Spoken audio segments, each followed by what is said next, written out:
The title for today is Hungry for God. The scripture can be found in Daniel chapter 1, verses 3 through 8 and verses 12 through 16. Then the king ordered Ashpenaz, chief of his court officials, to bring into the king's service some of the Israelites from the royal family and nobility, young men without any physical defect, handsome, showing aptitude for every kind of learning, well informed, quick to understand, and qualified to serve in the king's palace. He was to teach them the language and literature of the Babylonians. The king assigned them a daily amount of food and wine from the king's table. They were to be trained for 3 years, and after that, they were to enter the king's service. Among those who were chosen were some from Judah: Daniel, Hananiah, Mishael, and Azariah.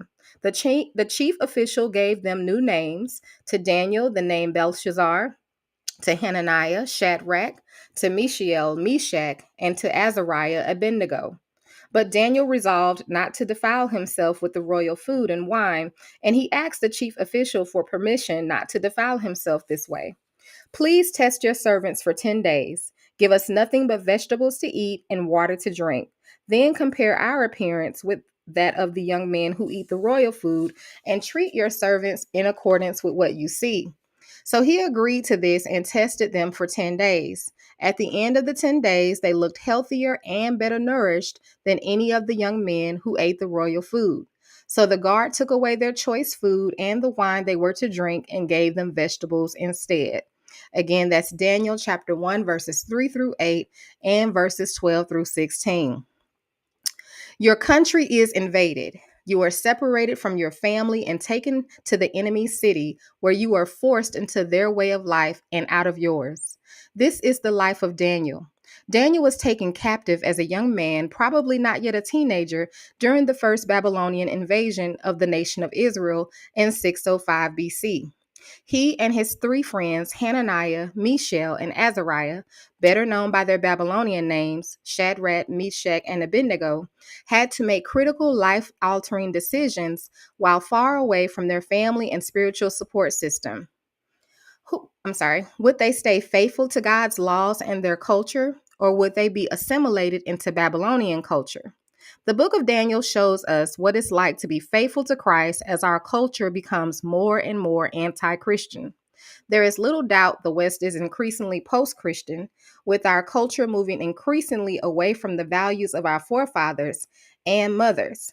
We face a decision a lot like Daniel's, where the pressure of our culture pushes us one way, while the supernatural process happening within every true Christ follower is calling us to go in the opposite direction.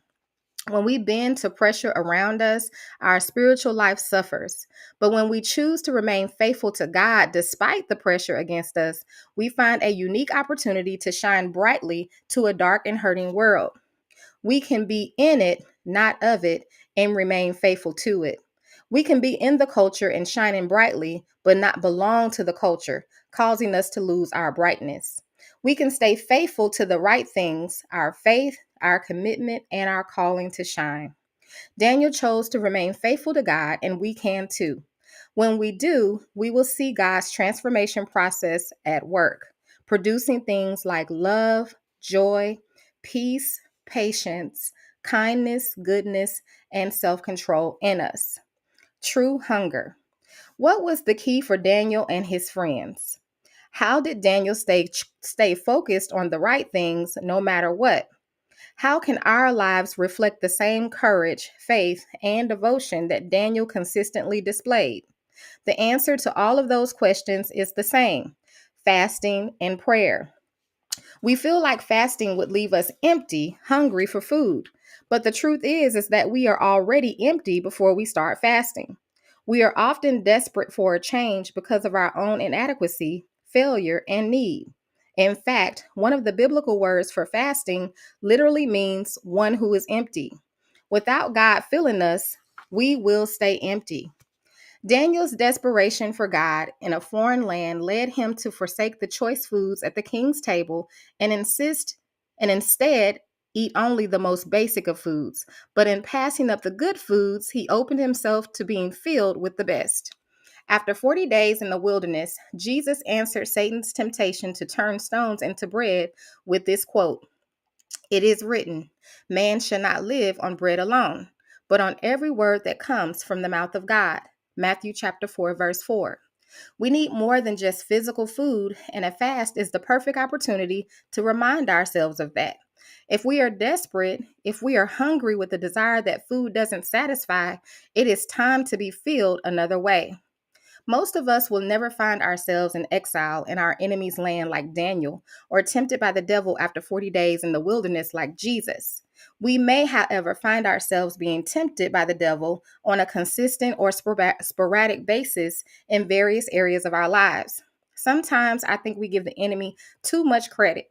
Just because the serpent tempts you doesn't mean you have to eat. You can tweet that. Again, we may not find ourselves in an enemy's land or being exiled. However, we often find ourselves in a state of question, a state of not being totally filled and basically empty. When we find ourselves in these empty places, the only proper response to being empty is to empty ourselves through fasting before the only one who can really feel that deep need within us. Fasting, then, is a physical way to show the posture of your heart, empty and insufficient, but devoted and calling upon God.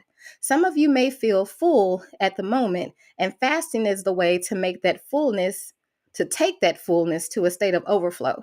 No matter what's going on in your life, take the opportunity of a fast to wait upon God. Jesus told his disciples, "For my flesh is food indeed, and my blood is drink indeed." John chapter 6, verse 55. Only he can fill you up. Wow. That was an amazing devotional. So for those with your book, you can go on and do pages 28 and 29. It has questions there, it has a prayer, and it has fasting tips. And other than that, we will see you all tomorrow.